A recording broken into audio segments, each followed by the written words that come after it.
अभी हाल ही में होमगार्ड का पेपर हुआ था, तो बच्चे होमगार्ड का पेपर देकर आए।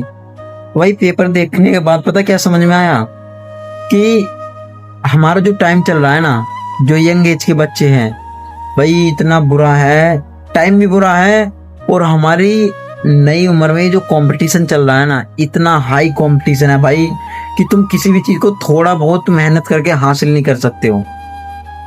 तो मैं एक ही बात कहना चाहूंगा भाई, अगर तुम किसी भी चीज को हासिल करना चाहते हो ना, तो अपना 100% उसे दो।